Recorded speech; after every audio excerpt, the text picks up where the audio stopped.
This is the compound formation version of the teamwork game. This game goes along with Lesson 15 in your friendly chemistry text, where your students will be learning how to make compounds using polyatomic ions. Like the other teamwork games you played with in previous lessons, your students will be seated at a series of at least 3 tables in your classroom. And again, you'll find yourself at the front of the tables. The teams are arranged so that there's one member from each team seated at each table. So this student and this student and this student compose one team, then these 3 students are another team, and then these 3 students make up the third team in our example here. The students that are seated farthest from you will each have a piece of paper and pencil or pen to write on. Depending upon what you would like to do, each student may or may not have a copy of the master list of ions from page 129 in their student textbook. To begin play, you will call out a compound name. The students farthest from you will write down the cation portion of that compound. They'll write the symbol and charge of that cation. Once complete, they'll pass their paper forward to their teammate at their table in front of them. It's the job of that team member to write down the anion portion of the compound. They'll write down the symbol and negative charge for the anion portion of the compound.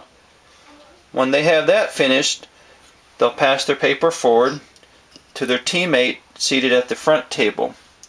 It's his or her job then to write the appropriate subscripts which make the compound complete. For example, if you called out the compound sodium chloride, the students at the back table would write down the sodium portion of the compound, the cation component, so they would write down Na+1, pass the paper forward. The teammate here would write down the chloride portion, a Cl-1, right alongside the cation portion.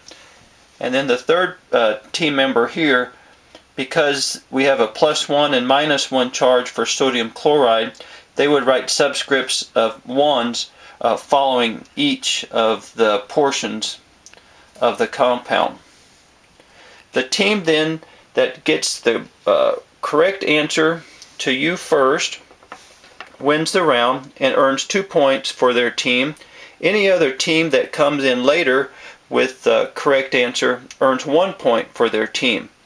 Now it's important that when the teams here present their results to you, that the compounds are written exactly as they should be. The symbols should be correct, the charges should be correct, and then of course the subscripts need to be appropriate for that particular compound that you called. If there's any problems with any portion of that, the paper has to be sent back to the table, and then that person who's responsible for that part of the compound needs to have it corrected, and then paper passed forward again for your approval.